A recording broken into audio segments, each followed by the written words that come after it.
That is true. I don't know who they play. Yeah, buddy. Yeah, Or should I say, she. Old heads, man. First episode of the year, episode 176. Back in the mother freaking basement. Of course, I'm your co-host, Omar, aka O'Billy, aka that dude, aka Mr. Rello. If you know, you know.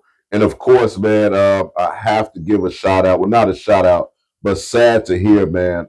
What's the gentleman from The Wire? Was it Clay Davis? yes. Yeah, that's what we all knew him as, Clay Davis, man. Isaiah Woodlock Isaiah Whitlock Jr. Jr. from The Wire actually Your passed Honor. away. He was famous for the quote, she. So if you have been here, people said that is because of him. Actually, I think we're all a big fan of The Wire. He was actually one of my favorite characters. He was actually in Five Bloods, I believe, not Ice T, Spike Lee movie. That he played a great performance. Got started acting later. Several Spike Lee movies. Yeah, and just a phenomenal actor, man. Sad that we lost him, but here at Old Heads, man, salute to Isaiah Whitlock, man. Definitely one of the phenomenal actors. But getting right into that, man, of course, we're going to be talking about the Chicago Bears and that devastating loss to the 49ers. Despite Caleb Williams missing a few layups, he did have, of course, a few spectacular touchdowns. And then, of course, we'll also be previewing the Chicago Bears versus the Detroit Lions tomorrow. That should be fun as well. And then, of course, Trae Young, one of my favorite players. It's been a lot of chatter, but it seemed like it might be real this year about him actually getting traded. We're going to discuss what we think would be the best team for him to go to, as well as this week, our 10 questions, 10 favorite players, 10 favorite athletes playing right now. But before we get into any of that, I'm going to let these brothers introduce themselves and wet my palate. Oh, here's 176. Boy Bills. It's your man Hendo G, aka French Loaf, aka Cutwater Chris. Let's go. Yes, sir.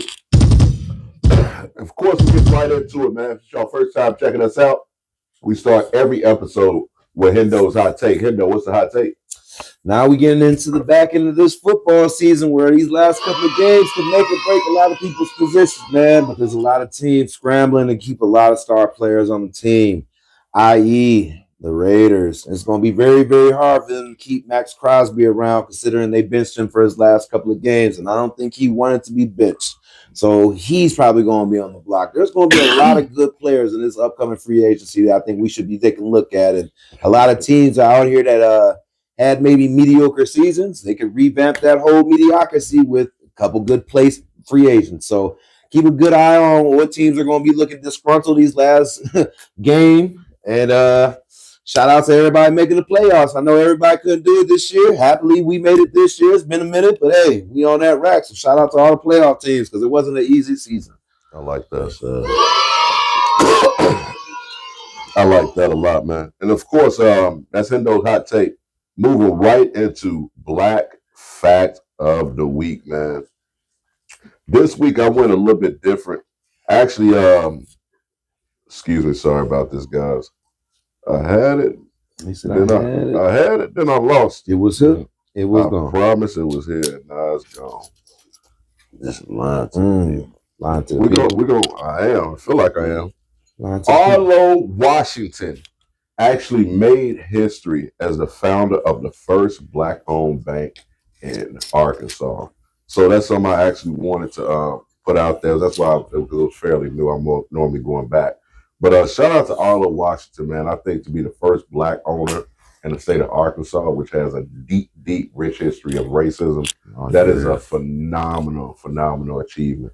And I think as Black people, I think I think not only is it a huge achievement, but I think especially to own a bank, I think it's very important for us to be very financial literate, because a lot of us we just kind of get in that role of just getting by, and that's cool. But it's like once you understand money and understand financial literacy, it does not have to be like that. And you'll be surprised there's really people out there who are not living paycheck to paycheck. So for him to own a bank, man, to be the first Black man to do it, that is salute, man. So shout out to Arlo Washington, first Black man to own a bank. in the state of Arkansas. Moving right along, man. Sports entertainment news. The Chicago Bears lost to the 49ers, but some are calling it a good loss. Do you guys agree or disagree? I can't really disagree. It was a hell of a game played. We just kind of is one of those things where I don't think our players got outplayed. I kind of think we just got outcoached on one end, and by that I mean the defensive end. Kyle Shanahan is probably one of the top offensive head coaches in the league. So for him to dismantle a Dennis Allen scheme, which he's probably done several fucking times before, I'm not too surprised. But as far as what Caleb did against what we would consider probably a top six defense, I would try to say I don't take none. I think they're probably like a top six. I don't think they're a bad defense. You know what I'm saying? I think the offense might struggle, but the defense isn't shitty. It hasn't been shitty since I've known the Niners. I think he did pretty good. I really think even though there was injuries across the board on both ends, Fred Taylor is out, Trent Williams is out. Like, these are big pieces, but at the same time, we had pieces out too. So that's what made this an interesting game. And it wasn't like it was a bad game. Like I explained and alluded to before, we were just on the wrong side of a good game. That's all it is. And we've been respectively lucky enough to be on the other side of a lot of those games this year. So for this to happen with the Niners, a well-established, a well-ran organization, I wasn't too beat up about it. I kind of thought it would be a close game like this. It was a 4-point game. We had the ball on the last drive. We didn't make it. Whoop-de-doo. Whoop-de-doo. Yeah, man, I just feel like it's kind of an oxymoron, like a good loss. But, to answer the question, because I don't really believe in losing being good ever. They can be, I can be, they're healthy losses and everything.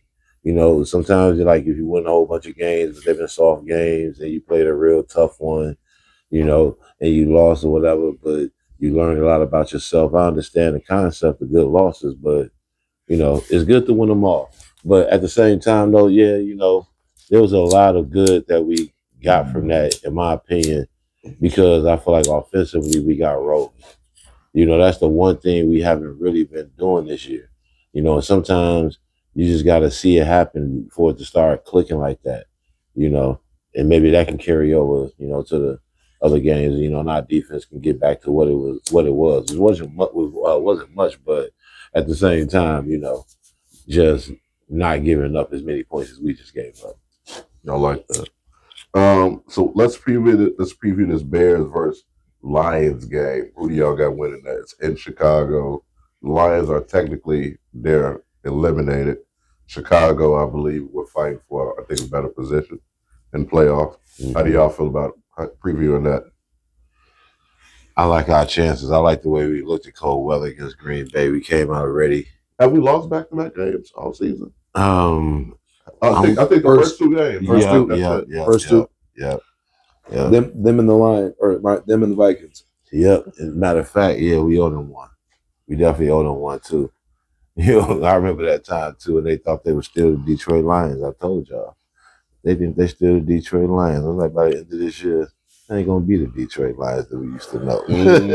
I said that before the season started.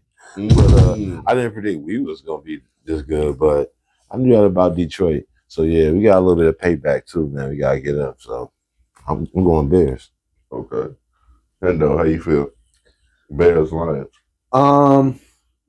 I would go Bears, but the fact of the matter is, I always say this. These are games where we start Caleb out, we let him go to about halftime, then we fucking sit him. There is no implications of this game from the whatever seed we're at going to the second seed besides whether seeing Green Bay or fucking Philly. It's not going to be a fucking difference to me. I'm sorry. Green Bay and Philly going to play us the same type of way in my eyes. So that's not going to change. The only thing will change is the dynamics of our X's and O's and who's going to be healthy. And since we're already kind of battling a little bit of a flu in the locker rooms, a little bit of a stomach bug, and we already got a little bit of minor injuries, we should be sitting a lot of this. I don't think Rome should play. I don't think Luther should play. I don't think Caleb should play. I don't think Swift should play. I think all backups, all that game. The worst thing you want to see is everybody not prepared, and I want to get Bajent and a couple other guys up to par at least get them a little foot in the game type shit. You know what I'm saying? At some time, I feel like he should get in and see a little bit of PT this year. That's just my personal opinion. This spot contention doesn't mean shit right now. I'm sorry, we're in the playoffs. The worst thing we can do is lose weapons going into the playoffs, and we've seen teams do it. The Lions did it last year. And to be honest, jockeying for position when you don't even know what position you jockeying for, it'd be different if you was like, okay, win this game, you get to play this opponent, and it'd be better. Everybody is jockeying right now, so you don't even know. Right. You know what I'm saying? So with that part being said, it is a lot to be said for wrestling players, and I believe in that too. And if that does happen, then I would think that Detroit would play with a little bit of pride and pull that game out. Mm-hmm. Okay. Speaking about the playoffs, name one team you don't want to see Chicago play in our first playoff game. Just one? Yeah. Well, if you got more than one. Oh, absolutely. Y'all out there too, man. If y'all feel like it's a team out there you wouldn't want to see the Bears play, this will be aired by that time. I don't name it too. Actually, it won't be, but actually, name. You guys let us know too. A team you wouldn't want your playoff team to play. I don't want to see these coaches. So I don't want to see the Rams, and I don't want to see the 49ers. It's not so much the players, it's the damn coaches. They be drawing that shit up, man. So it forces your coach to draw that shit up too for another motherfucking 60 minutes. The whole game. The whole game, man. It's like, you gotta say yourself, even when it's stalling out to us, we looking at the game, motherfuckers ain't scoring.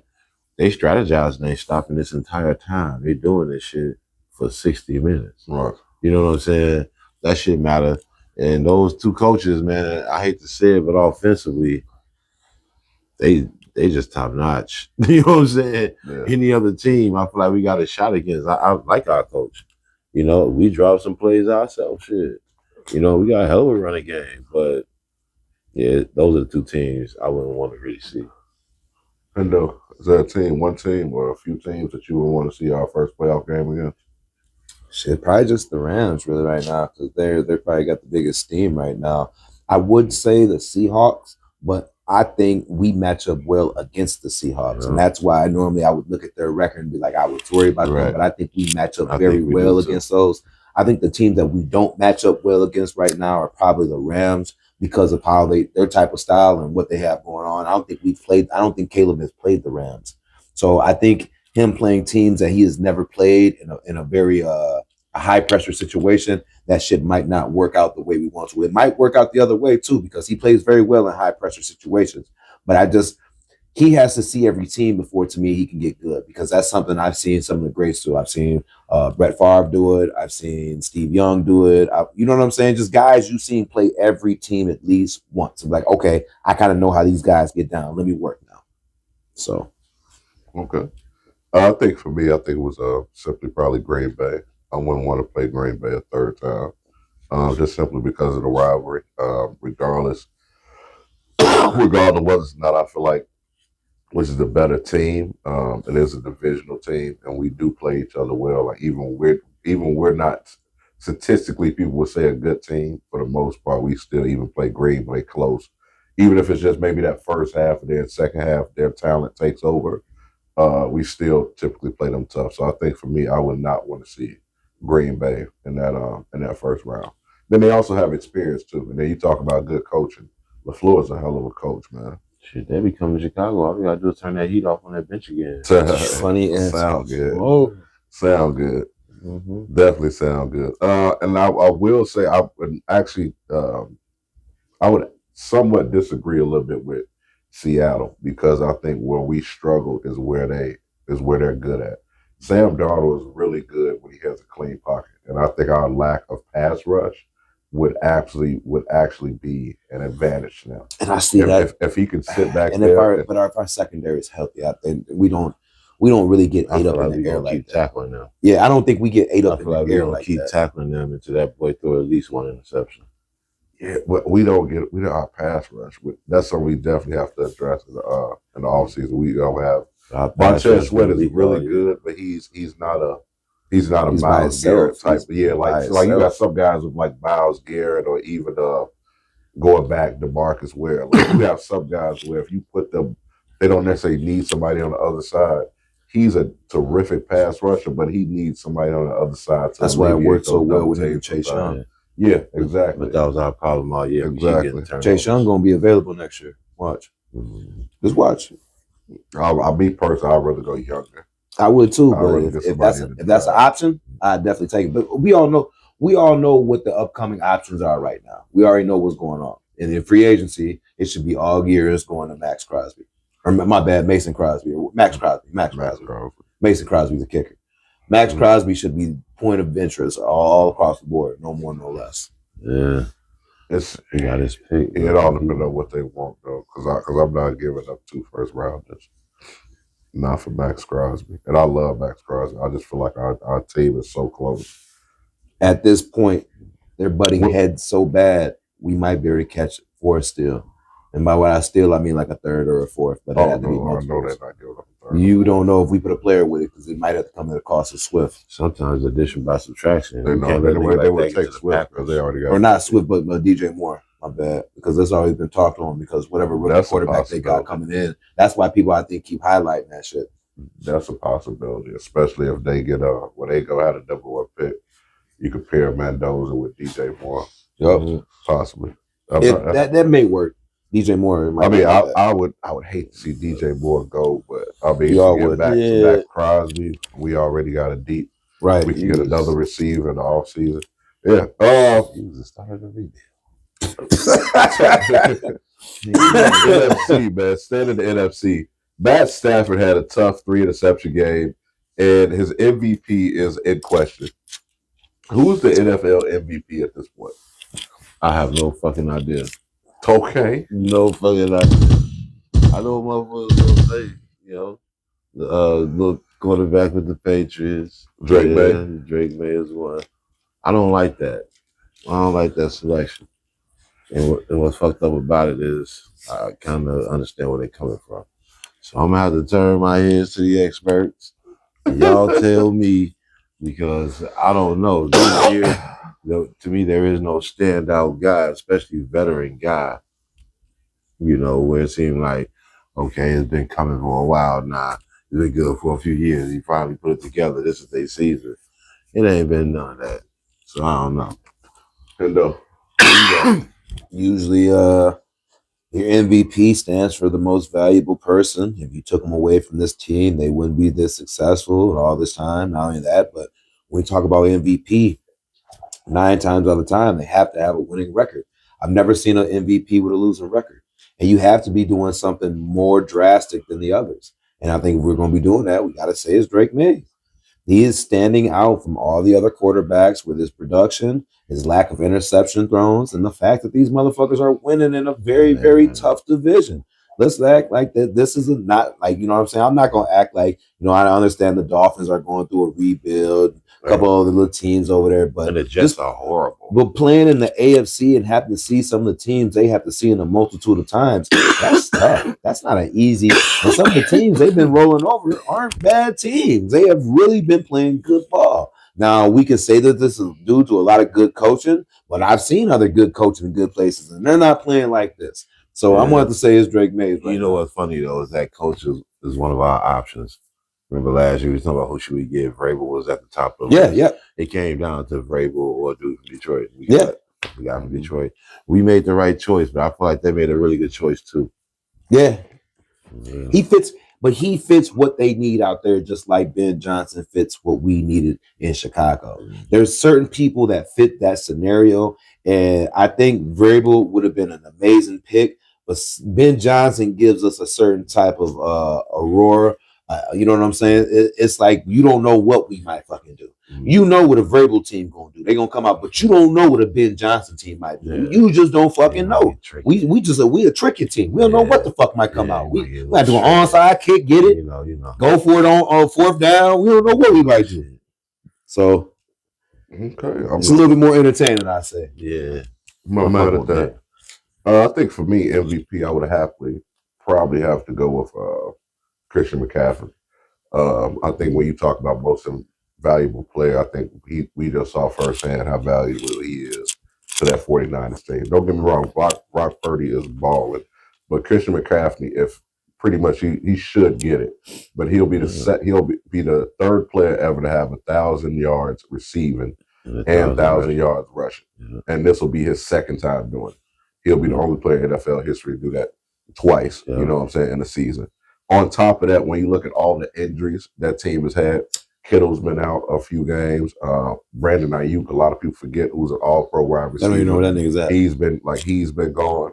He's been gone, bro. They haven't talked to him or nothing. Oh, what? He's been gone. He ain't showing up to the stadium. He not coming to the facility. Like, bro, he's been gone. Like, motherfuckers on teams, like, ain't talked to him. Yeah. Trent Williams has been out. Yeah. George Kittle. He's always banged up. Yeah, he said he's playing tonight, though. Yeah. Then of course, you got Fred Warner. All gone. Nick Bosa, former decoy.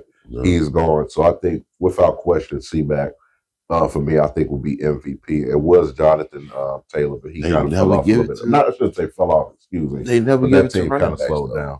They don't. And I think it's weird. I understand it because they're New England, but I remember at the beginning of the season and looking at their strength of schedule, New England actually has ranked last or near last, 32nd, due to finishing poor in the prior years. They really have, I shouldn't say they haven't beat anyone, but they have their combined record for their opponents is 38% win percentage. And they're 13-3. So I think, yes, Drake May has ball, but when you actually look at the competition, they've had some big wins, but they're overall who they've played against, I'm not going to debate, I'm not going to call it tomato cans like some podcasters do, but they have not played some of the best teams in the league. And I think when you come to the playoffs, I can't put that. I'm not putting it as a fault. You only play the person in front of you. Absolutely, that's the only rule. Absolutely. Just because those teams haven't played successful ball. But when the teams that are in front of you are the Jets 2 times and the Miami Dolphins 2 times, and that's like 4 easy ass wins. The best, but it's been like that their whole career. So come on. You named 2 teams that ain't never been good to me. Sorry. Buffalo either. I mean, so they straighten out, but they've been fucked up. Yeah, absolutely. I mean, so I think for me, I think when you get in the playoffs, you're playing the best of the best, and that's also a young team. Patriots, a lot like Chicago, are ahead of schedule. A lot of people, no one thought the Patriots would be this good. We thought at best they would get them to 8-9 wins. That'd be a great season for them. So they're actually ahead of schedule. So I think I would just pump the brakes a little bit on Drake May. He's having a great season. Not going to take anything away from the kid. Seems like a phenomenal kid. But for me personally, I would have to give it to C-Mac, man. He is special, man. That dude is a Hall of Famer. Moving right along, we're going to switch it up a little bit, man. Basketball, man. One of my favorite young players. Trae Young is possibly up to be traded. What is the best team for him? And we're going to stop the Trae Young slander, man. His numbers, what is his career like, 25-10 or something like that? Yeah. He plays for Atlanta. 20 and 10. That should be the only slander. He plays for Atlanta. The reality of the matter is Hawks ain't won shit since motherfucking since they had all the 5 go to the All-Star game. This nigga is doing some shit like Russell Westbrook. You know how Russell Westbrook 25-10 for his career. You know how Russell Westbrook averaged, you know how Oscar Robertson averaged triple-double for a year. Then Russ did that shit like 3-4 times. Well, Tiny Nate Archibald was the only motherfucker that averaged 20 and 10 for a season. You know what I'm saying? At the point guard position with the assists with that shit.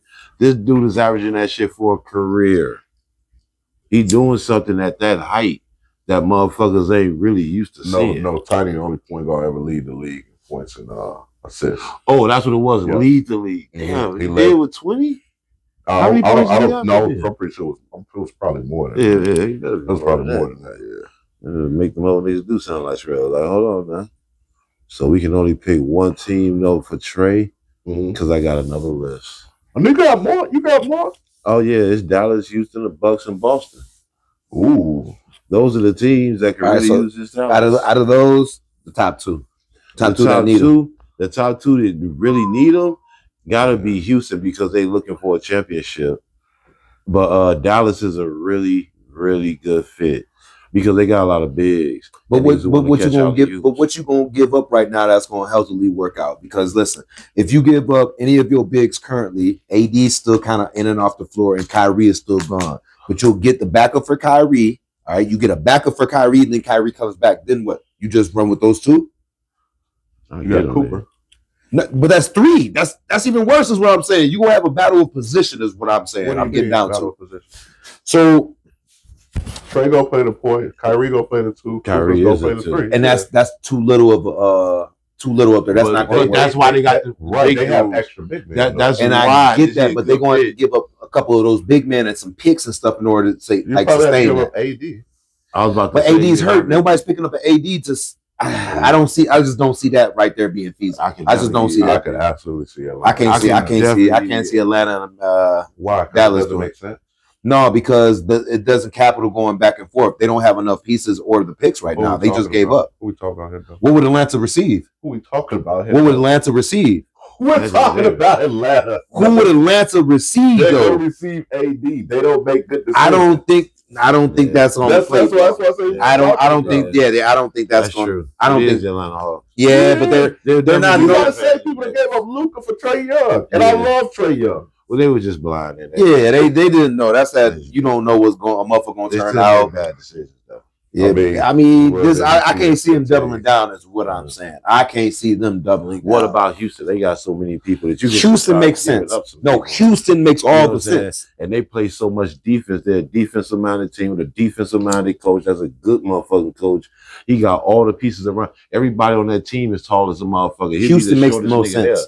You know why? Because they was going to run it with Van Fleet. And Van Fleet's the same fucking height, but he's a better motherfucking scorer than Van Fleet is. He's just not a better defender. And a way better passer. He's a way better passer. Yeah. So Houston makes all the sense. Houston makes all the sense. You can really help Houston give up. Man, you can give up, man. They got so many niggas on. Shit, they can give up one of the Thompson boys, to be honest. No, you're not giving up. Shit. Well, you're not giving up Segunda. You're not giving up KD. You're not. Right. They got I like Smith. It'd have to be Smith and somebody, and then some picks. Jamari too. I don't know, man, but honestly, they deep. So you don't have to pick somebody. You can maybe give up Smith and Eason, but that's a lot of your defense. Yeah. I'm about to say I like Eason on that team still. I don't know. You got to be careful about them picks. Yeah. And it might be Van Vliet. He might be one of the niggas that go. Mm-hmm. Yeah. I thought about it, but Van Vliet some picks. But they're not going to give up Trey Young for Van Vliet. Not an injured Van Vliet at that. If you get them 3 motherfuckers in the pick. Injured motherfucker? Come on, bro. You got to be more. He can't even play till next year. Yeah. Come on. We don't know if he's going to be the same. Right. Yeah. So you taking a limb. You want the... I don't think they can trade him until he comes back, if I'm not mistaken. They can release him. You can't trade him. You can release him, and they can pick him up as a first day. Like, hey, pick him up. That's how you finagle that in this thing. And they're not going to do that because they owe a shit ton of money. Well, it all depends on how it goes. I mean, they could buy him out, but they would have to buy it. It would be a shit. He just signed like $100 million contract. Do that. So I don't know. We'll see, man. How do you get Luka for AD in the middle of the night like a thief? Nigga, that's what you do. You make it work. Nigga, you want to make it work, you make it work. Got the real. So you said Atlanta. Did you say? No, I didn't say nobody. Yeah, who you say? Who you saying? I had a different 3. I had I thought Boston would be a good fit just because they had a high value score. Yeah, everybody plays point guard on the team. But none of them are a point guard. No, Derek White was the most efficient one, and you see how he move with the ball. He's not a point guard. They don't pass like point guards. They ain't got their head up passing. They never had a point guard. They had Marcus Smart, and they had Kyrie Irving. They had Lil Isaiah Thomas. Drew Holiday. He plays the point well. Yeah. Defensively, and he's a spot up shooter, and he can do a little something off the dribble from time to time. Mm-hmm. He ain't Trey Young that consistently give you 25 and 10. No, he's not that. He ain't no passing ass nigga. When you think point guard, what do you think of? You think the guy who's really good at passing the ball, though. I mean, that's true, but I like Drew at the point. He's just a different type of point guard. Yeah, I love him at the point. He's a different but they don't have him anymore. That's true. That's true. Yeah. Right, Yeah. But yeah, I guess that's fucked up though. When he the best one you got, they want to chip with him, and he don't. But to get to my true number one, AI said it, man, or BI said it from the beginning, man. Motherfucking Lakers, man. If he can find a way to get the fuck out there, that will be the back end of the big three that they would need. They would have a point guard, they would have Luka, they would have LeBron, and they just have to have complementary players after that. They got the big guy, they got Ayton, they get work. They no, you know what it would be? It'd be Connect. It'd be like Connect and Austin Reeves, which I would let that go to get that. I'm trying to tell you, I would let that go. I would let that go to pick him up. I would let that go to pick him up. I'm sorry. You know what I'm saying? Because that would help out Luka. They defensive as a motherfucker minded. You know what that reminds me of? Do we remember how Luka and Kyrie ran the motherfucking table on the West when they came in and started whooping motherfuckers and pop motherfuckers out the blue? Yeah, and Jason Kidd, they just ran. It gives you a similar feel of something like that in the works because of the talent that you know they both possess when healthy, when available. I don't think they'll work, in my opinion, because Luka needs the ball to be successful. I mean, so does Trae Young. I don't think so. I think they work together. I watched him work with Kyrie. That if you just spot him up out there, if he's open, he's gonna be knocking that down, and he's gonna like some of that attention not being on him. Yeah, he used to like getting double teamed all the time and dribbling around everybody just to get a damn shot up from half court. Like if this motherfucker can actually shoot a few at the damn 3-point line, that might really help his game. You know what I'm saying? But the space that Luka creates. Not only that though, and Luka's a big guy though. Although he play point on offense, that motherfucker is what 6'9" or some shit. Trae Young can extend the Trae can't be on the floor with them defensively. Luka's not a great defensive guy, but he's taller. Right. You know what I'm saying? So it's still the pieces still fit with Trae being small because it's like having a point guard on defense anyway. You know what I mean? I see what you're saying. At the same time though, Trae Young does extend that floor though with his range of shooting, and the fact that he doesn't play defense as well, but they can run that offense quick. It reminds me of an old D'Antoni offense where you can get in and run it out. And I think that's kind of what JJ's trying to run. He knows that they're defensively not the best, but if they can score points in volume quickly, you can outdo a lot of teams, and that's kind of what the young guys are kind of doing. They're catching them like this, you know, the whole. If you can just keep scoring, that helps out both games. Because the one thing Trae Young is good, he's a great outlet passer. You got to be able to get stops. That is true. That is true. That's true, and that's why that back end helps. Because if you only got Luka, say at most, you got Reeves out there with him, so that's 3 motherfuckers that's not good defenders.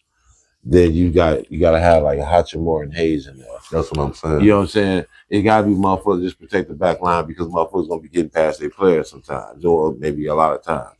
But, you know, you just got to send the right help, man. I done seen even KD get locked up, but he got locked up in the playoffs by the coach that he now played for. Right. So that's a fucked up combination for people, I'm trying to tell you. The only motherfucker I ever seen confuse that motherfucker is the coach that he played for now. It's crazy. Yeah. Speaking of coaching, man, in the NFL, I personally don't remember a year with being this close to being coach of the year. This is going to be a close coach of the year. Let's rank our top 5 coaching candidates this year. At number 5 for me, I went with Liam Cohen, Jacksonville Jaguars, 2024. They were 4-12 this year. 2025, 12-5. Got Trevor Lawrence looking like a lot of people thought he should look coming out of Clemson. I almost threw them on the list, but I had to go Seattle at number 5. Mike McDonald? Yeah, just because that team is well put together, man. Seattle, I'm telling you, bro, they tough, dog. Yeah. They are tough. I would just not don't want fuck to play with them for some reason right now, but I would not want to play them, bro. I think just from a talent standpoint, we're not very talented on defense. We're not. Yeah. We need a lot of help on defense, man, especially on that front line, man.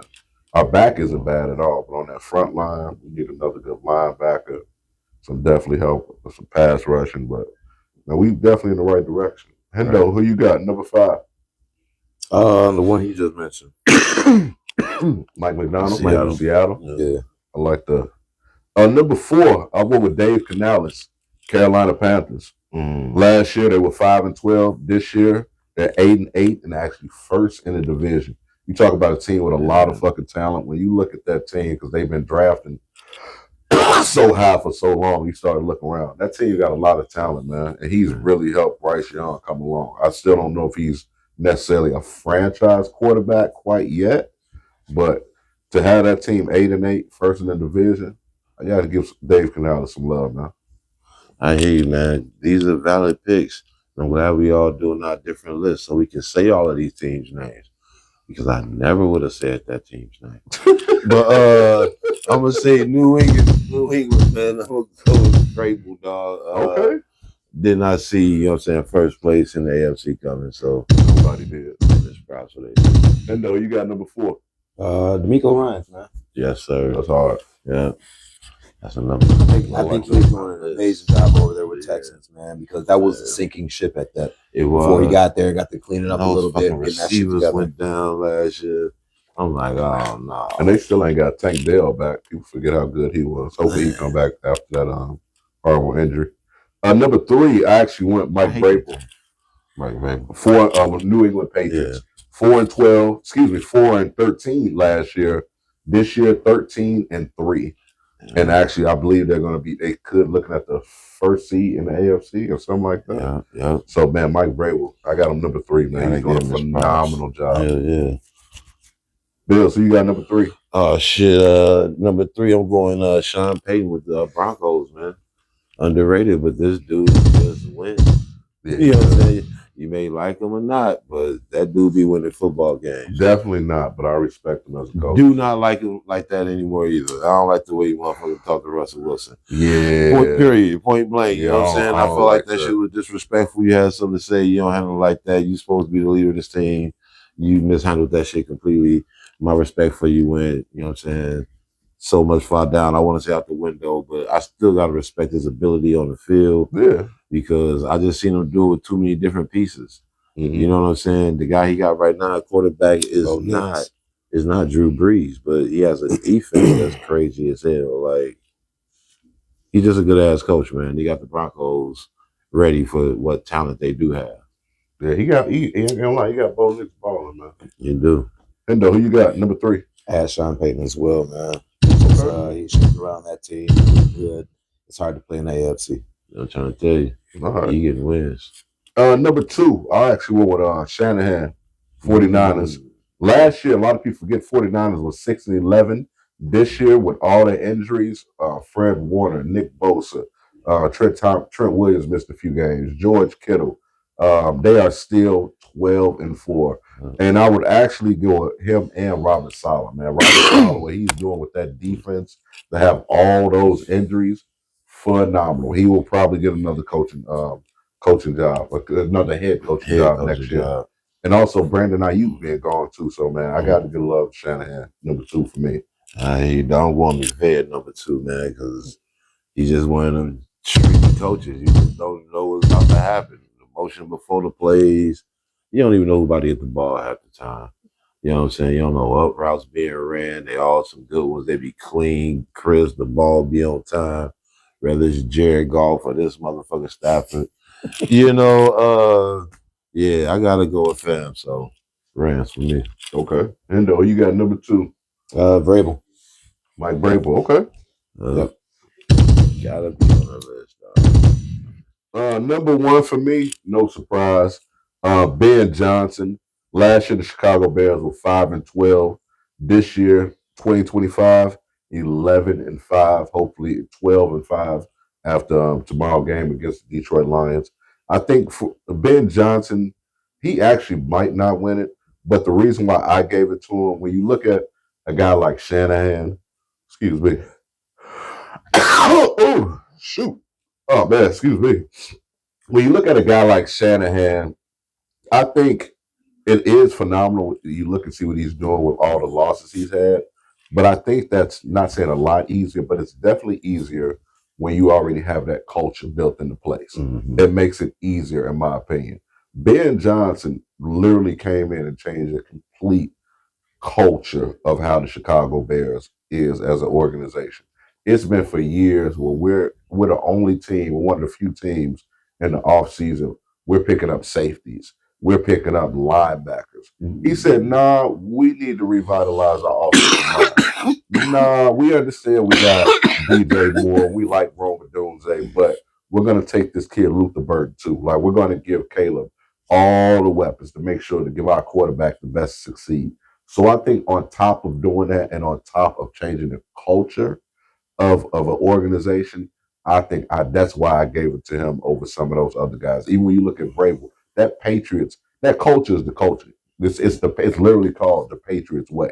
You know what I'm saying? Him being a former Patriot, he knows what that is. I think you see why they're having success. So I think that was a big thing for me. I think you could have went any of these guys could win it, but I think honestly Liam Cohen could even been a little closer because he's kind of changed that culture a little bit too. But we'll see what Ben Johnson is doing, man, changing that culture in the Chicago Bears. It's been a very stubborn franchise. I think he's coach of the year. Well, nigga, you just convinced me. All right. Well, didn't even want to put him on the list. I didn't want to be a homer. Oh, shit. I was going to say Shanahan, you know what I'm saying? For what the hell they did with all the injuries and shit. But, like, goddamn, man, Ben, he really did. Year one. Yeah. I mean, our record was horrible last year. There were no expectations. I mean, our offense didn't even look like a modern offense for years. Yeah, at all. The culture was all fucked up. There were zero expectations. Mm-hmm. The people who even root for him were just thinking, we just want to see progress. Fuck progress. We are in the playoffs. Yeah. You know what I'm saying? Like, in good position, too, and shit. As we speak. So, shit, man, honestly, yeah. Even from the outside looking in, because I was just thinking, I don't want to be a homer. You look at our division. But if you look from the hardest division. If I lived in Pittsburgh right now, I think I would still respect what the fuck I seen in Chicago this year. Yeah. And then, like I said, then you also have to look at the division we're in. If the NFC North isn't the hardest, it's definitely the second hardest. In my personal opinion. Yeah, we have NFC West is the same amount of wins. Huh? NFC West is not more. They got 3 motherfuckers with 10+ wins almost over there. But I don't think the team by team. No. NFC, that would be the Niners. Oh, the NFC. The Niners, the Rams, and the Seahawks. The Seahawks has 13 wins. Rams have 11 or 12. So I look at wins amongst the division. We second coming to that. So So either hardest or second hardest division in the league for him to do that and change the culture in his first year. Yeah, agree, Ben Johnson. Who you got him though? I have Ben Johnson. Just the simple fact is I know what he had to come in through, and regardless of like changing the culture, there was going to be a lot of ambition to win this year, and people were going to expect a lot of winning shit. They was going to expect a lot of change out of Caleb, so this was going to be a lot of pressure on the top of pressure, and I think Ben Johnson met it with a head on. You understand, like pressure like this can like crush a head coach, especially coming in with 2 losses off the beginning of the year. That could have devastated the whole rest of the year. We've seen how I was devastated. But those type of losses have devastated us before. We've seen that. We watched that with a Commander again. Because I was sure thinking it's going to be us all over again, and then it wasn't. Yeah, and he changed the atmosphere. He changed the winning. I remember we were club dubbed. That doesn't feel like this. And so I remember the good winning days, and it doesn't feel quite like this. This feels like they're playing with chips on their shoulders. Even the losses, they getting past those quick and easy. It seems like and getting on to the next movement. So this is like a more promising look. We're by far ahead of schedule, and it's just now it looks like even if we do make the playoffs, we just eager to see what next year gonna look like. I'm trying to tell you, because as long as we don't go backwards, we gonna be straight. If we get any better, it's a problem. If the defense get any better and the offense get any better, both of those things just happen. Even if it's just by a little bit. But if they both happen, which we should, we'll be more familiar with the plays we run. Mm-hmm. This is just year one. Right. So of course we're gonna get more familiar with the play. You know what I'm saying? Like I hope the rest of these AFC North motherfuckers, man, don't get mad at us because we're gonna be around for a minute. I'm hoping so, man. Quick break. The Tampa Bay Buccaneers actually did clinch a playoff spot today by beating the Carolina Panthers with an 8-9 record. Now they're basically just waiting. They still need Atlanta to beat the New Orleans Saints in their final game for the Bucs to actually win the division and host a home playoff game, which is crazy with an 8-9 record. So shout out to Baker Mayfield, man. Didn't have his best game, but did enough for the Bucs. 16-14 over the Carolina Panthers, man. Still, Carolina, man, do not hang y'all heads to win 8 games this year. I love y'all wide receiver T-Mac. So, man, they're going to be good, bro. They got a good young defense, hell of a secondary. So, I like that Carolina team. Moving right along, man. Prime versus Prime. Actually, you said Ben Johnson, right? Ben Johnson. Okay. We all went Ben Johnson. Prime versus such homers. I know, right? Prime versus Prime, man. Part of one of my favorite segments. This week we're doing pass rushes, and in honor of the sack record, we're gonna do Myles Garrett, which I think he's in his prime right smack now, against Michael Strahan. Now, Myles Garrett, 7-time. This is with 9 seasons.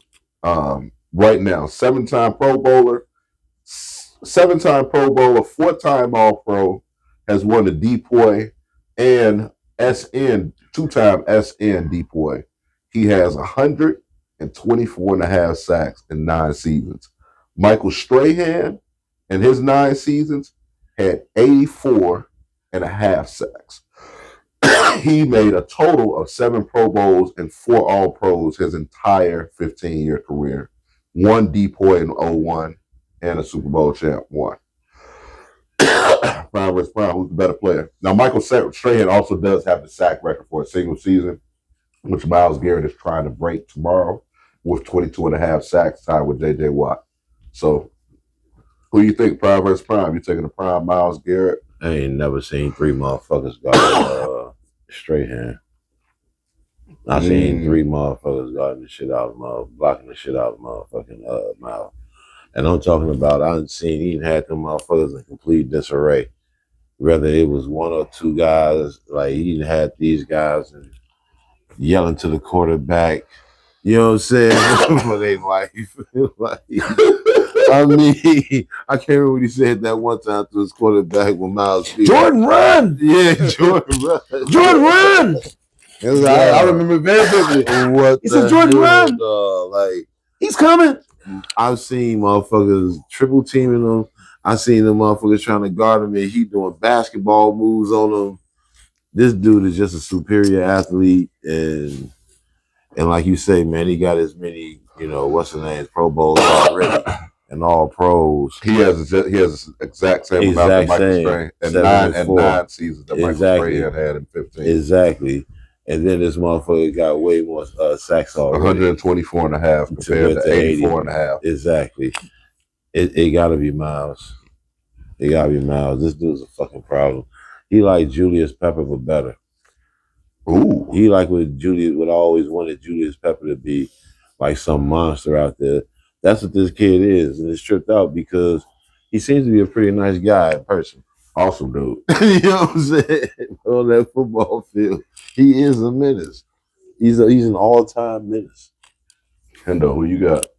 Michael Strahan, or Myles Garrett? That's also, let's not forget, Strahan does have a raise too.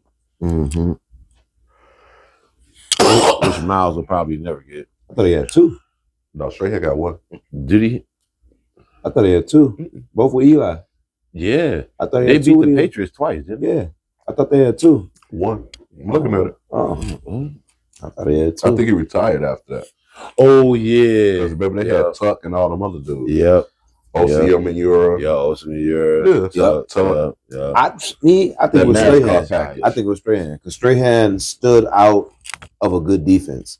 When you're the standout of a good, because as we mentioned, all the guys that was on that defense, they had a whop on defense. They had some studs out there, and he stood out of it, even at the old age of the retirement after he won the chip. But Myles ain't got that type of help. That's what I would say. But he stood out is what I'm saying. Right. Like he was the standout. Even though you might have had some guys in the secondary, he was the main stand-up. He was getting, he was getting double teamed too. He was got problems in the season. He was getting double teamed.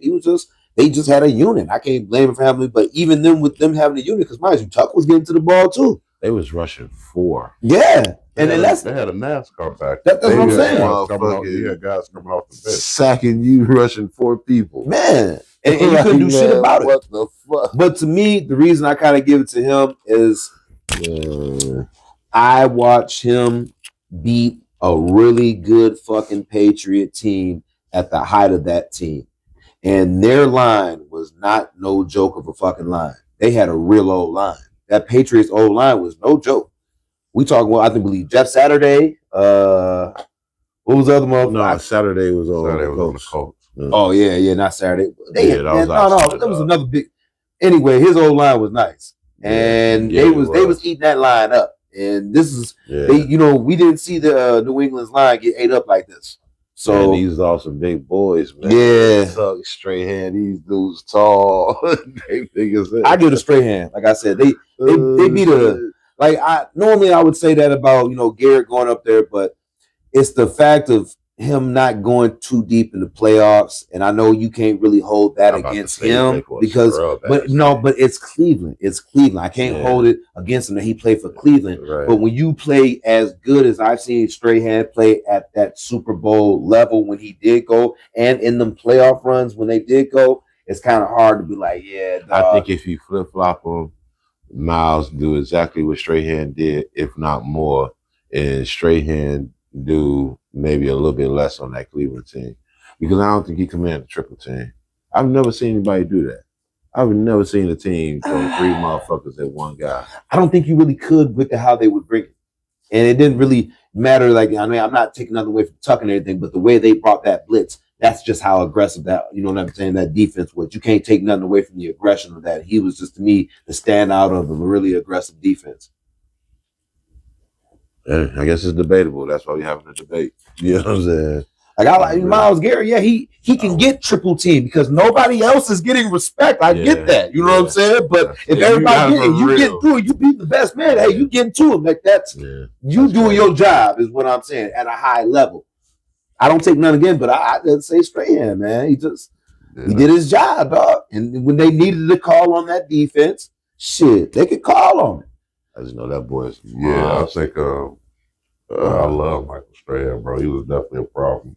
And when you think about that defense, you think about him first. You actually forget about O.C. O'Meara and Tuck. And he had a lot of confidence. You remember the defense being good, but you thought, I forgot they had him, and he was good. And I think for me, that's actually that's why I would give it to Garrett almost. I wouldn't say by default, but I think if the sacks were closer, then I would say cool. Right. But I think that the fact that he has almost 20 plus more sacks because he has 80. Let's see, he had at 9 seasons 40. He had 84 and a half. Right now he has 124 and a half. So you're talking about almost 40 more sacks on a defense that's Cleveland defense is very good, but it's nowhere near historic like that Giants defense. So I think when we break that season record though. No, and that's what I'm saying. That's what I'm saying. That's what I'm saying. So for him to have 22 and not have that Justin Tuck, not have that O.C. O'Meara on there, to me, that's why I would have to give it to him. And then you also have to look at the organization being in complete disarray. He's really the bright spot for that organization. And he almost left. Yeah. Until they backed up that Brinks truck. We know how that worked. I ain't mad at real. Backed up that Brinks truck. You want to know what? Let me take these clothes back in the house. Hand woven do-rags. Real. You got a motherfucking do-rag maker. Man, you got that beating sound from that truck backing up, man. If y'all don't put them clothes back on the goddamn home. Baby, call them kids school, tell them they'll be there Monday. I'm trying to tell you. First thing. They gonna be there Monday in diamond shoes. Straight up. Hell no. 10 questions, man. Cheap shoes. He said cheap shoes. You stupid. Buy some shacks or some strawberries. Get the shoemaker. We making them motherfuckers original at the house. Something, you know what I'm saying? Schmackles. Making some comfortable. These Dodge schmackles. Schmackles. I need to be as 10 questions this week, man. It's gonna be a good one. Start off the new year, man. Start off good. We're gonna be naming our 10 favorite athletes who are playing right now. These are necessarily maybe the best athletes. These are 10 personal favorite athletes playing right now. Any sport. So number 10 for me, Giannis Antetokounmpo, man. Okay. Definitely a fan favorite of Giannis, man. Especially after seeing that movie, seeing what he went through. Just seemed like an overall good dude. That was fuck shit what he did with the free throw, I think, in Philly, though, where he got mad at Buddy. Remember after the game, he wanted to shoot free throws. Buddy was like, "Oh yeah, that was some fuck shit, bro." Yeah. But outside of that, I'm a big fan of Giannis. So I got Giannis at 10. That's funny as a bitch. I got Bijan, man, Robinson, man, running back. Stop the it. Atlanta Falcons. Stop it. He just played for the Atlanta Falcons, so that's fucked up for him. You know what I'm saying? But dude, nice. You talking about somebody worth 2 first rounds? I give up 2 first rounds for Bijan. That boy, they're gonna be nice for a while. Yeah. Oh, yeah. Hendo, you got Butelis for the Bulls. Full disclosure, he made my list. He on my list. Body alert. So just know, Greet at me, some point in Paige. time, body alert. you about to hear that name from me. Dead body alert. Hell, motherfucking yeah. Number 9. Goddamn right. You want to get some airtime, mama? At number 9, New York Yankees. Of course, I'm a Yankee fan, man. Jazz Chisholm. Oh shit! I thought you was about to go Aaron. I love Jazz even when he was with the Marlins. Okay, The Bohemian brother. That's the homie. I respect that because Aaron almost made my list. I fuck with Aaron Judge. Yeah, he almost made my list. Yeah, dog. He sure is. One of the coldest motherfuckers I ever seen. He is. No. Go in your brother room. No, you mind my minute. You don't even know how to knock. Who you got number 9, Hendo? Aaron Gordon. Aaron Gordon, word. Aaron Gordon, man. Hey, man. That motherfucker underrated, though. I seen Joker not be playing and this motherfucker hold it down, though. I think Aaron Gordon, though. I think he has a nice little bag. I think he's worked on his bag. He cold as a bitch. He was Casper, man, on motherfucking Uncle Drew, nigga. And he got a ring. Casper. Yeah, he got a ring in real life. He got a ring, man. Yeah, he ain't get it on the movie. You know, that's all right, man. Shit happens. Got old ass. Yeah, man. I fuck with Aaron Gordon, man. I like his game. Hell yeah. Overrated. Hard body. Overrated. Oh, wow. Nah, I fuck with Aaron Gordon. Number 4 draft pick overall out of Arizona.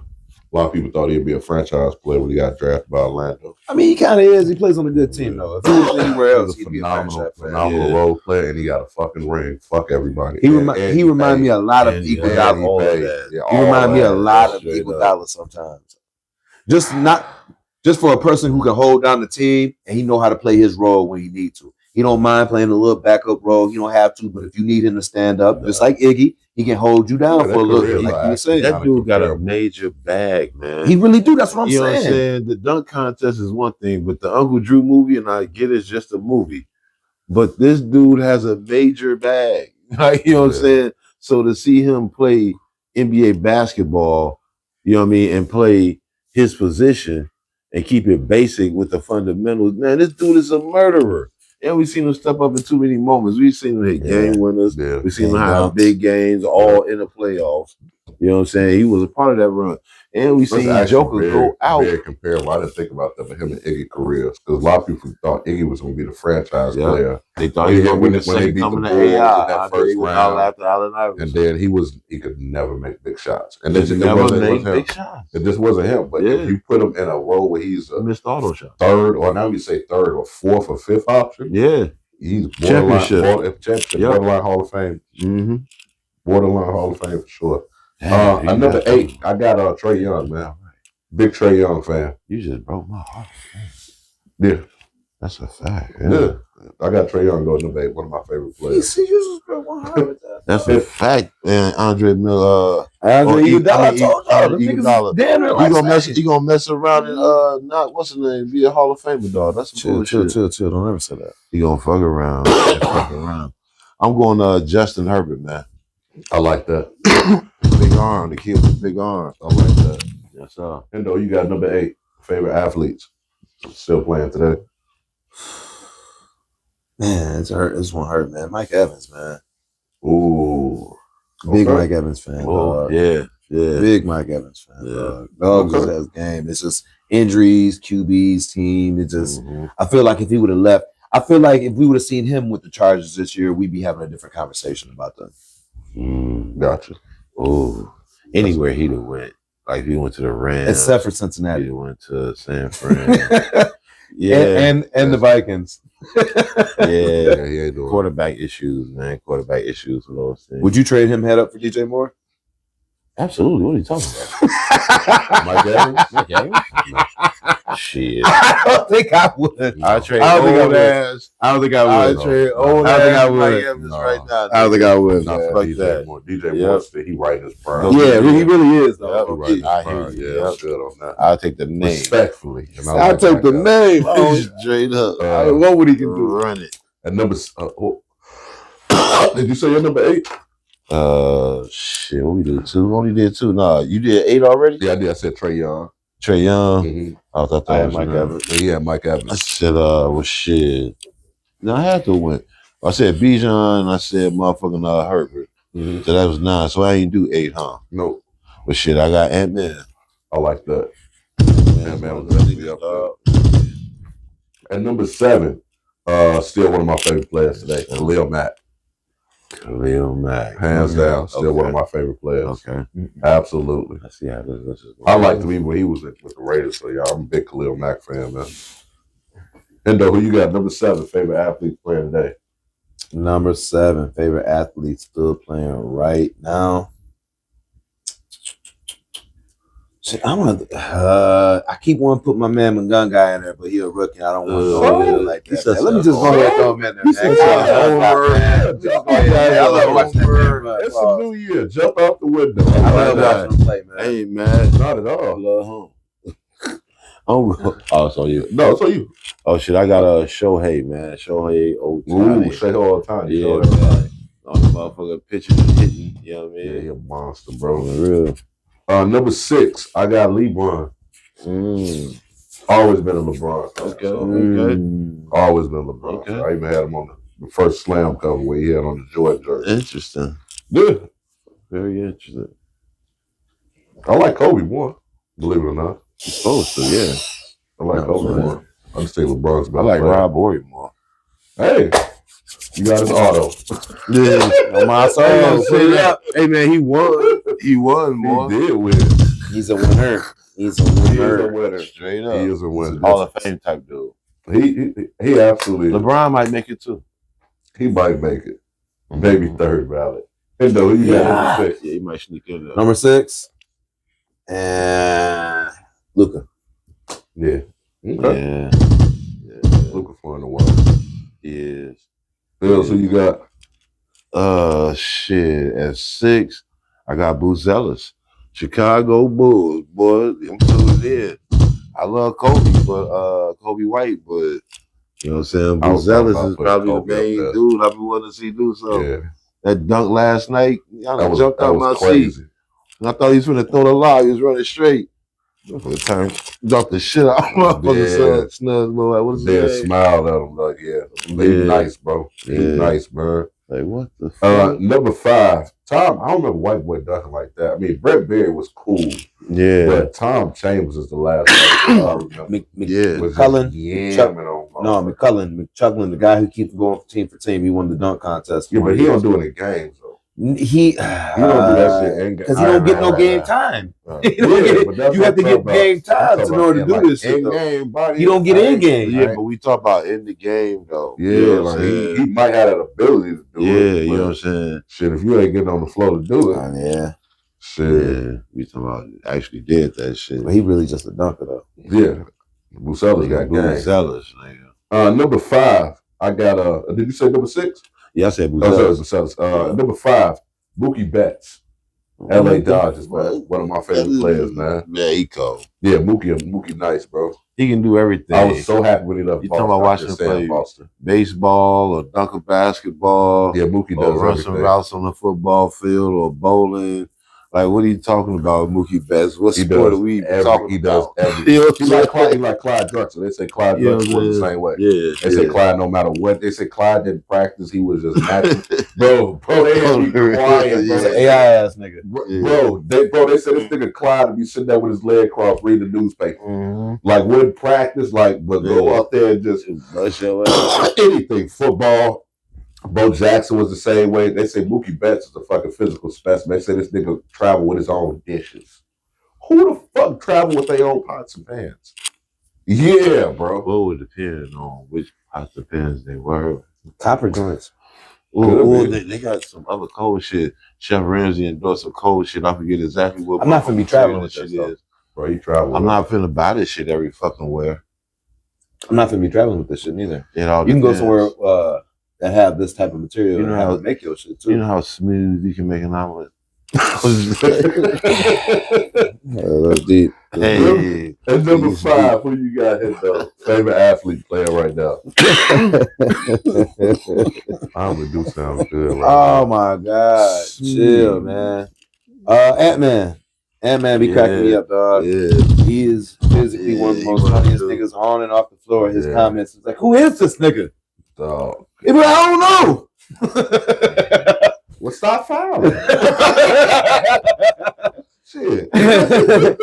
He just got the most. He's funny as shit. He's the most entertaining basketball player to watch right now, as far as comment wise. What everybody in that press room was thinking.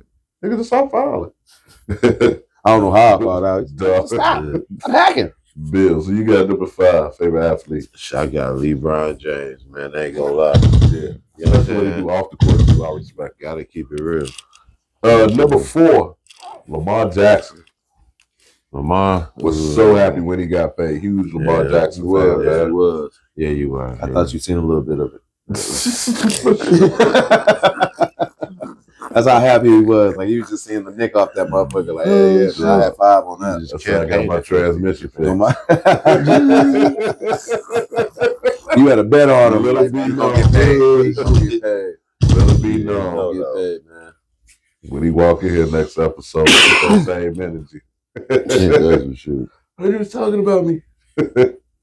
It's all nasty, dirty guy made up of Omar Funches. Nasty, dirty individual. No, liar, not lies the about government it. thing. Eats cat and dog. Oh, yeah, ain't that funny? They ain't doing it no more, I guess. No, who you got number 4? Only egg roll version. Don't sound too bad.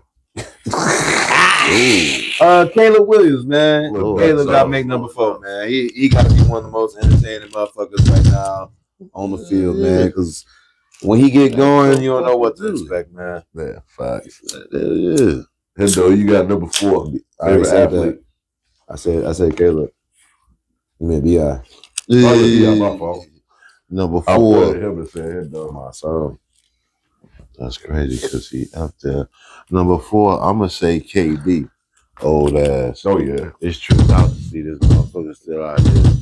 And it's crazy. Like the older you get, the more shit he's starting to talk. You know what I'm saying? I don't know how this nigga is, but at the same time, at first he was shy. Yeah, he's having a really good time out here now. Yeah. It's like watching Michael Jordan in that All-Star game when he came back after retirement. He just having fun. Yeah, he just had fun. He put up the first triple-double in All-Star game. And shit. Yeah, man, had a good ass time, man. Like that's what KD feel like, man. Like you know, the second motherfucking childhood, just shit or something. Not that really, but you know, I like a 25th hour or some shit. Like he's just still here, but he's still killing niggas, really. Absolutely, that's without question. Mm-hmm. Number 3, I got Bijan Robinson. Big Bijan fan, man. He's been coming out of Texas, man. He's a good dude and just phenomenal player, man. Crazy work. In my opinion, second best running back this year next to C-Mac. Saquon is not having the type of year he had last year. They showed that. Hendo, who you got number 3? Christian McCaffrey. C-Mac. Okay. Yes, sir. Another physical specimen. Yes, sir. Bills. Number 3. I got so many names. At 3, I gotta go Caleb, man. Caleb at number 3 for me. He had a nice little year too, man. Just seeing this dude getting better. I like his arm though, man. It's like he can just zip whatever. He's so confident in it too. Like greatness when you see it. You just hope it happens for certain people. And he one of them niggas I'm rooting for. Even if he wasn't on our team, I think I would still be rooting for this kid. You know what I'm saying? So I'm going with Caleb. Yeah. Okay. Who we got at number 2? I'm gonna go with Wardell Curry. Steph Curry, man. Yeah. Definitely a Curry fan. It's nothing really not to like about Steph Curry. And then actually my brother, he didn't get a chance to meet him, but he actually met with one of the guys with Steph Curry's with Under Armour. And he got a chance to talk about him, and He said Steph Curry is absolutely like how you see on TV. He said he's the type of guy that remember everybody's name. If you don't remember your name, he kicking himself and vow to remember it next time you see you. But he said he absolutely like one of those good dudes. And I think this is a good role model, man. I like seeing good dudes. And then Steph talks shit too. I don't get me wrong. I like guys that are good dudes, but the fact he can back it up, but he's still a good family dude off the court, I'm not mad at that, bro. Secretly, I always wanted to be kind of light skinned, but it is what it is. That's too funny. Funny as fuck. And number 2, Steph Curry for me. Who you got hit up? The fact that he ain't retired yet and it's still going, man. John Jones Bones, man. Yeah, that's crazy. That's crazy. Yeah, man. This motherfucker's probably one of the best UFC fighters out here. He ain't retired yet, but it's hard to find somebody who can fuck with. He's the type of motherfucker to take off 3-4 years, then come back and whoop somebody else. Outside of Ngannou, I think that's the baddest man on the planet, bro. In my opinion, bro. Ain't nobody want to fuck with John Jones, bro. Out of shape and all. That nigga do a line and beat the dog shit out of you. Beat the monkey shit out of you. You've been training for the past 2 years straight, eating granola bars. This nigga got cocaine on his nose. Oh, belly, my mama, and you nigga. down there in a position like, how am I down here? Choking the dog shit out of you. You gonna wake up in the hospital. Like, what happened? Like, the nigga choked the shit out you after he beat you concussed. For real. So he kicked you and then grabbed you with the same foot he kicked you with and then choked you out while beating you up. That's why we had to do 16 surgeries on your forehead. And he didn't use hands. It was elbow knee. That should remind me. One time in high school, I got wrapped up so fast by my homeboy, dog. Shout out to my nigga Kenneth Case, man, from my high school. He was actually one of the valedictorians. He was a good one. He never robbed nobody, from my knowledge. Same point in time, because the other one was robbing niggas. The other valedictorian, we had co-valedictorian. Oh, wow. Man, this might wrap me up so quick. The nigga was the captain of the wrestling team and the captain of the karate team. You know what I'm saying? Man, I can show you this nigga's Facebook right now. This nigga got put down by Shorty Mills, nigga. Like, this nigga know what the fuck he doing. But it wasn't no karate shit, right? The nigga, you know what I'm saying? He came in like, show me some shit, dog. Like, he had learned. All of it was being like this and shit, nigga, all over the motherfucking ground and shit. All over the motherfucking floor and shit, nigga, like this. Like, oh, no, nigga. I see it in his eyes, too. He was walking up on me and shit. I was like, nah, bro, hold on. He said, nah, bro. I ain't saying exactly that, but this ain't it. This ain't it. You know what I'm saying? That nigga started smiling and shit. I knew it was all. You know what I'm saying? Oh, shit. I should put that nigga on the list. I should put Kenneth Cates on the list. For the way that nigga wrapped me up. You stupid as hell. What the fuck? That was your number 2? No, my number 2 is LaMelo Ball. I like that. I like that, bro. That's a good watch right there. Man, get that kid out of Charlotte. I hate to say that. They building in Charlotte. They get some players over They there. are. Well, they really need a coach. Maybe. Number 1 for me, of course, Caleb Williams. Absolutely my favorite athlete right now, man. I'm starting to see what they mean by we some homers on this show, man. Like, bro, I was a Caleb fan when he was at USC. I'm gonna just start saying other niggas' names and shit just to keep it balanced and shit. Nah, we good. Because we all got Caleb on the list. Straight up, you know what I'm saying? Hey, y'all been. Number 1, man, Bud Crawford. That's funny, yeah. I like that. But man, this man's probably one of the better boxers I've seen in a very long time. This man is a dog, and that's his generation. There's nobody I've seen technician wise since maybe if you want to go there, man, Floyd, because I take him as a technician. Yeah. He was a very smart fighter, but this man is smartly beating your ass. Floyd played a lot of defensive shell. He played a lot of off ball, I would call. You know what I'm saying? We catch you and then do a lot of counter attacks and stuff.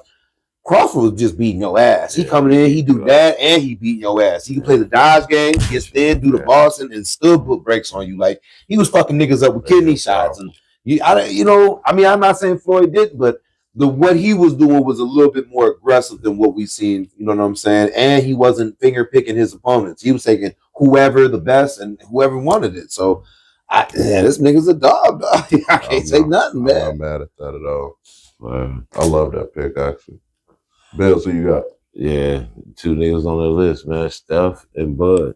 You know what I'm saying? Steph because, and I picked Steph and KD and LeBron just because they old niggas that like this the end part of their career. And we've been watching them for the longest, so of course the niggas gonna watch towards the end just to see what they do. You know what I mean?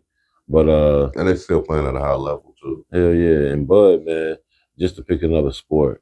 You know what I'm saying? Like Bud Crawford is one of the coldest boxers I've ever seen.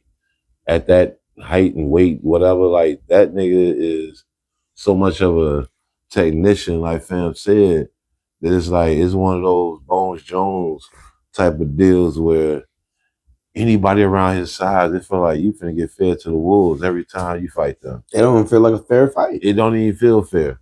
Yeah. Every time you fight one of these niggas, it's like, man, I don't know exactly how it's gonna look, but they gonna break you down in some way. To make Canelo look like that, and people are like the Canelo's like a Hall that, of Famer, though. bro. He is, but we're not talking about a prime Canelo. We talking about a nigga who came back to them do something. I'm not saying this man wasn't the elite version of him, just like when we seen not the elite version of Tyson recently, but to make a great boxer look poor like that, it did do. Because the thing I can tell you I remember of that fight is when he hit him with that left and made that motherfucker look the whole other way. Dog. He hit that nigga, he looked over there, he looked back.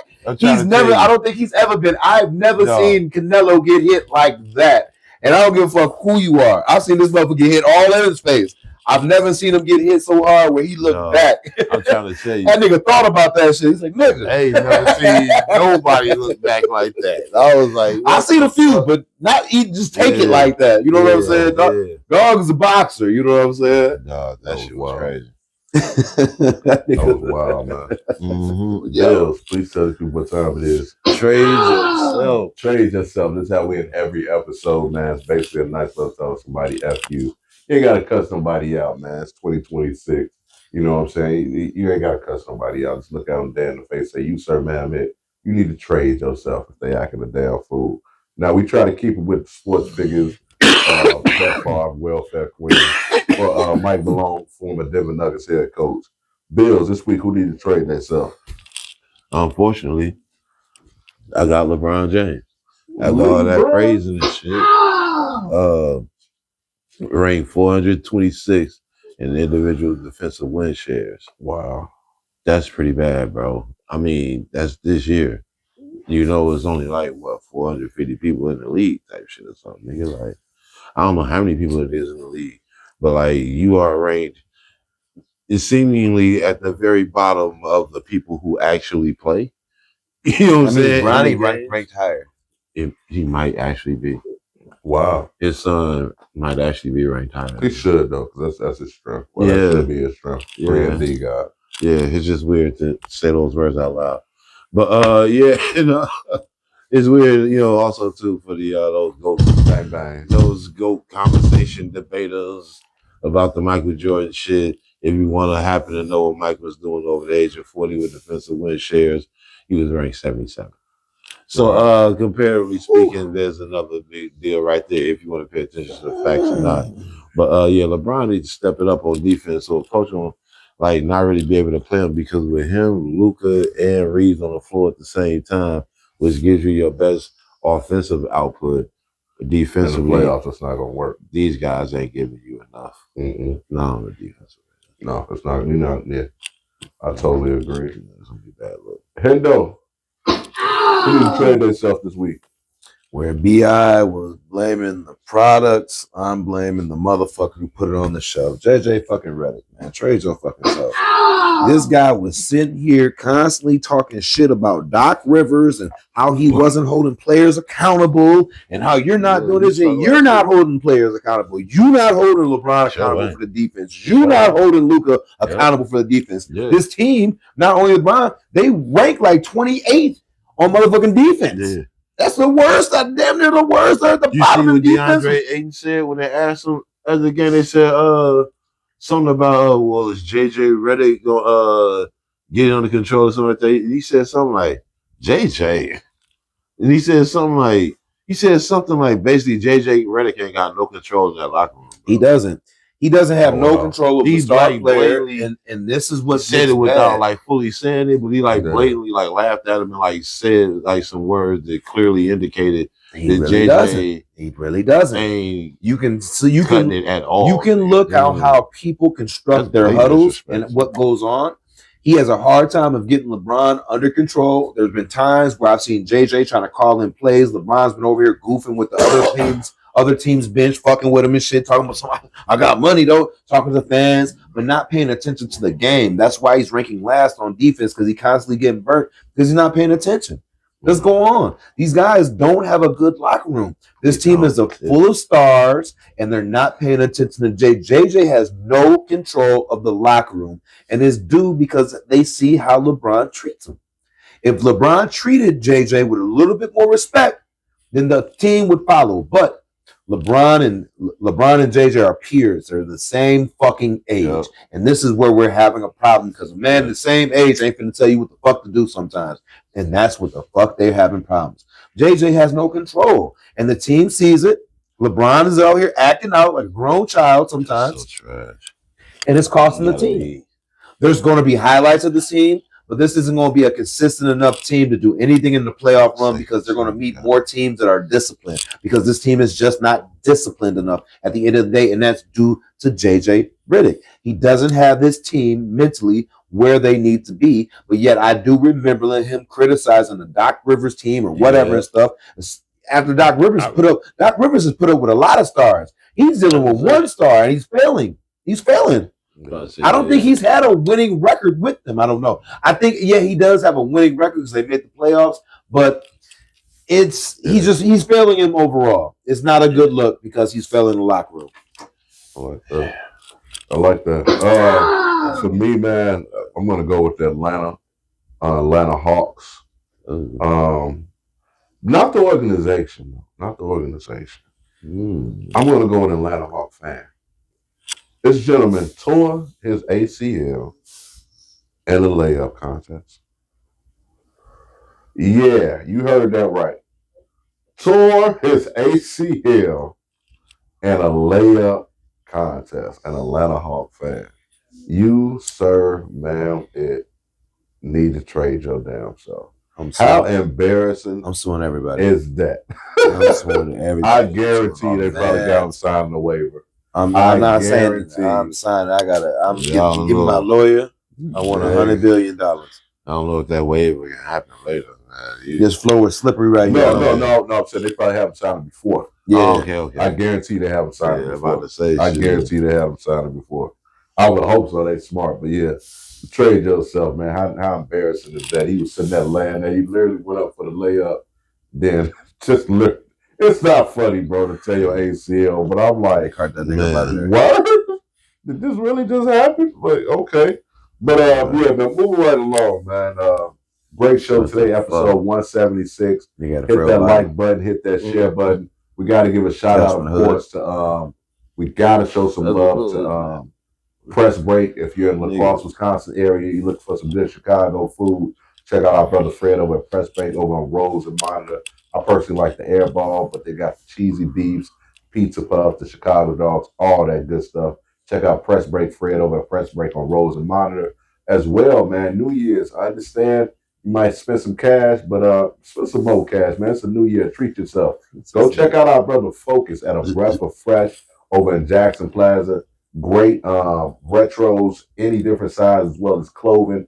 And if you understand you don't have the money, he also does shoe restoration. Tim's, I understand the winter season, it might got some snow on there. My Tim's are brand new, brought them back to life.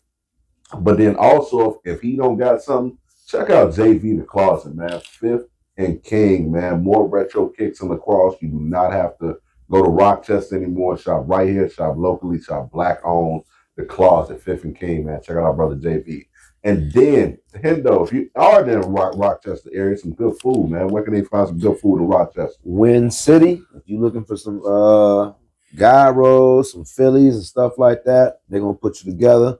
You got chicken fingers, chicken. They chicken amazing off the hook. And then if you're looking for some Philly steaks, man, go to Tens, man. Make sure only in the Rochester area, man. Win City and Tens. I like that. Win City and Tens, man. Also, man, if you're in the Winona area looking for a good artist, check out our brother Marcus Webb, a.k.a. Captain Kush. Check him out on Facebook, Brother, you always welcome back to the basement, man. Captain Kush in the Winona, Minnesota area. Great show today. We'll be back in the basement next Saturday with episode 177. I appreciate the love. Don't be dusty, man. Hit that like button, hit that script, hit that share button. Check us out over on Chendo, CEEHENDO, as well as Old Head Sports Entertainment Podcast on YouTube. I'm your co-host, Omar, a.k.a. Millie, a.k.a. the dude, a.k.a. Mr. Rello. If you know, man. Let these brothers do their outro. See y'all next week. Get eat. Boy, B.I. It's your man Hendo G, aka French Loaf, aka Cutwater Chris, man. Make sure you like and subscribe. Appreciate the love, man. As always. Yes, sir. Cutwater Chris. Oh, shit. We have no delay. Okay. I have no idea why not. I can't call it. Yeah. Oh. That was my fault. Hey, That was my fault.